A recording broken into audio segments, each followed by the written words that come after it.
ಇವತ್ತು ನಾನು ಒಂದು ಒಳ್ಳೆ ರುಚಿಯಾದ ರಸಮ್ ಮಾಡ್ತಾಯಿದ್ದೀನಿ.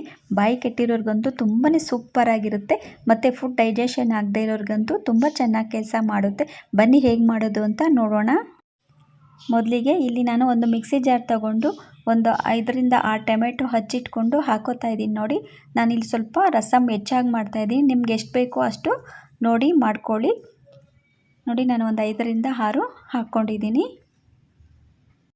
ಹಾಗೆ ಸ್ವಲ್ಪ ಹುಣಸೆ ಹಣ್ಣು ಹಾಕ್ಕೊಂಡಿದ್ದೀನಿ. ಹಾಕ್ಕೊಂಡು ನುಣ್ಣಗೆ ಪೇಸ್ಟ್ ಮಾಡ್ಕೋಬೇಕು. ನೋಡಿ, ಈ ಥರ ನುಣ್ಣಗೆ ಮಾಡ್ಕೋಬೇಕು. ಈಗ ಸಣ್ಣ ಮಿಕ್ಸಿ ಜಾರ್ಗೆ 3 ಹಿಡಿ ಜೀರಾ ಹಾಕೋತಾ ಇದ್ದೀನಿ. ನಾನಿಲ್ಲಿ ರಸಮ್ ಪೌಡರ್ ಸ್ವಲ್ಪ ಜಾಸ್ತಿ ಮಾಡಿ ಇಟ್ಕೋತೀನಿ, ನೆಕ್ಸ್ಟ್ ಟೈಮ್ ಯೂಸ್ ಆಗುತ್ತೆ ಅದಕ್ಕೆ. ಈಗ ಬ್ಲ್ಯಾಕ್ ಪೆಪ್ಪರ್ 3 ಟೀ ಸ್ಪೂನ್ ಹಾಕೋತಾ ಇದ್ದೀನಿ. ನೋಡಿ,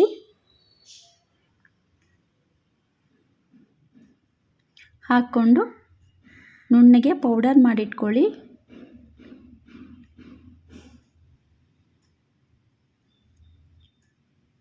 ನೋಡಿ, ಈ ಥರ ನುಣ್ಣಗಿರಬೇಕು ಮಾಡಿ ಪಕ್ಕಕ್ಕಿಟ್ಟು ಈಗ ಒಂದು ಪಾತ್ರೆಗೆ 3 ಟೇಬಲ್ ಸ್ಪೂನ್ ಆಯಿಲ್ ಹಾಕ್ಕೋತಾ ಇದ್ದೀನಿ. ಹಾಕ್ಕೊಂಡು 1 ಟೀ ಸ್ಪೂನ್ ಸಾಸಿವೆ ಹಾಕ್ಕೋತಾ ಇದ್ದೀನಿ. ಸಾಸಿವೆ ಸಿಡಿದ ನಂತರ ಈಗ ಸ್ವಲ್ಪ ಕರಿಬೇವು ಹಾಕ್ಕೋತಾ ಇದ್ದೀನಿ. ನಂತರ ಒಂದು 10ರಿಂದ 12 ಬೆಳ್ಳುಳ್ಳಿ ಜಜ್ಜಿಟ್ಕೊಂಡು ಹಾಕ್ಕೋತಾ ಇದ್ದೀನಿ. ಹಾಗೆ 1/2 ಟೀ ಸ್ಪೂನ್ ಅರಿಶಿನ ಹಾಕ್ಕೊಂಡಿದ್ದೀನಿ. ಹಾಕ್ಕೊಂಡು ಆಯಿಲಲ್ಲಿ ನೀಟಾಗಿ ಫ್ರೈ ಮಾಡ್ಕೋಬೇಕು. ಸ್ವಲ್ಪ ಫ್ರೈ ಆಗೋವರೆಗೂ ಫ್ರೈ ಮಾಡ್ಕೊಳ್ಳಿ.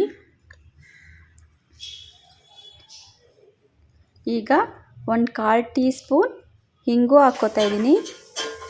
ಹಾಕ್ಕೊಂಡು ನೀಟಾಗಿ ಆಯಿಲಲ್ಲಿ ಫ್ರೈ ಮಾಡ್ಕೋಬೇಕು.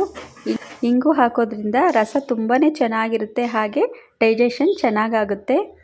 ಈಗ ಒಂದು 5ರಿಂದ 6 ಒಣಮೆಣಸಿನ್ಕಾಯಿ ಕಟ್ ಮಾಡಿ ಹಾಕ್ಕೊಂಡಿದ್ದೀನಿ. ಹಾಕ್ಕೊಂಡು ಸ್ವಲ್ಪ ಫ್ರೈ ಮಾಡ್ಕೋಬೇಕು. ಫ್ಲೇಮ್ ಆದಷ್ಟು ಮೀಡಿಯಮಲ್ಲಿ ಇಟ್ಕೊಳ್ಳಿ.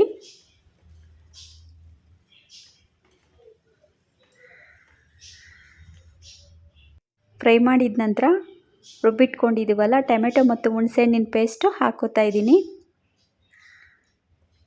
ಹಾಕ್ಕೊಂಡು ಚೆನ್ನಾಗಿ ಫ್ರೈ ಮಾಡ್ಕೊಳ್ಳಿ.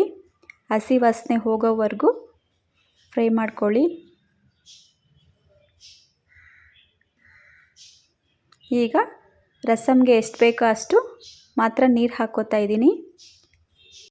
ಕನ್ಸಿಸ್ಟೆನ್ಸಿ ಕರೆಕ್ಟಾಗಿರಲಿ, ಜಾಸ್ತಿ ಗಟ್ಟಿನೂ ಇರಬಾರ್ದು ಮತ್ತು ತೆಳ್ಳಗೂ ಇರಬಾರ್ದು. ರುಚಿ ನೋಡಿ ನೀರು ಹಾಕ್ಕೊಳ್ಳಿ.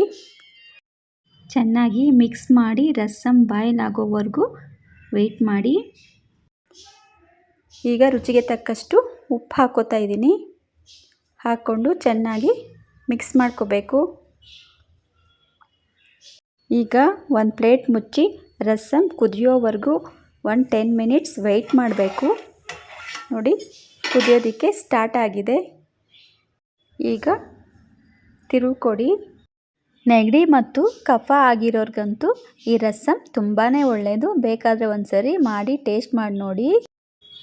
10ರಿಂದ 15 ನಿಮಿಷ ರಸಮ್ ಚೆನ್ನಾಗಿ ಕಾಯಿಸಿ ಕುದಿಸಿ. ಎಷ್ಟು ಚೆನ್ನಾಗಿ ಕುದಿಯುತ್ತೋ ಅಷ್ಟು ರಸಮ್ ಚೆನ್ನಾಗಿರುತ್ತೆ. ಈಗ ಜೀರಾ ಪೌಡರ್ 3 ಟೀ ಸ್ಪೂನ್ ಹಾಕ್ಕೋತಾ ಇದ್ದೀನಿ. ನಾನು ಇಷ್ಟು ರಸಮ್ಗೆ 3 ಟೀ ಸ್ಪೂನ್ ಜೀರಾ ಪೌಡರ್ ಹಾಕ್ಕೊಂಡಿದ್ದೀನಿ. ನೀವು ನೋಡಿ ಹಾಕ್ಕೊಳ್ಳಿ. ಈಗ ಸ್ವಲ್ಪ ಕೊತ್ತಂಬರಿ ಸೊಪ್ಪು ಹಾಕ್ಕೊಂಡಿದ್ದೀನಿ. ನೋಡಿ, ಕೊತ್ತಂಬರಿ ಹಾಕ್ಕೊಂಡಿದ್ಮೇಲೆ ಈಗ ಮಿಕ್ಸ್ ಮಾಡಿ.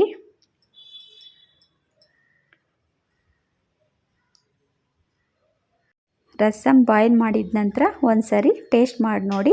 ಉಪ್ಪೇನಾದರೂ ಕಡಿಮೆ ಇದ್ದರೆ ನೋಡಿ ಹಾಕ್ಕೊಳ್ಳಿ. ನಂತರ ಸ್ಟವ್ ಆಫ್ ಮಾಡ್ಕೊಳ್ಳಿ. ಈಗ ತುಂಬಾ ರುಚಿಯಾದಂತಹ ಗಾರ್ಲಿಕ್ ಜೀರಾ ರಸಮ್ ಸವಿಯಲು ರೆಡಿಯಾಗಿದೆ. ಅನ್ನದ ಜೊತೆಗೆ ತುಂಬಾ ಸೂಪರಾಗಿರುತ್ತೆ.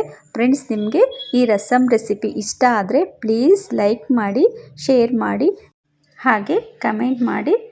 ನಂತರ ಬೆಲ್ ಐಕಾನ್ ಪ್ರೆಸ್ ಮಾಡಿ. ಇದರಿಂದ ನಾವು ಮಾಡೋ ನೆಕ್ಸ್ಟ್ ವಿಡಿಯೋಸ್ ನೋಟಿಫಿಕೇಷನ್ ನಿಮಗೆ ತಲುಪುತ್ತೆ. ಸಬ್ಸ್ಕ್ರೈಬ್ ಮಾಡೋದಂತೂ ಮರಿಬೇಡಿ. Thank you for watching. Bye.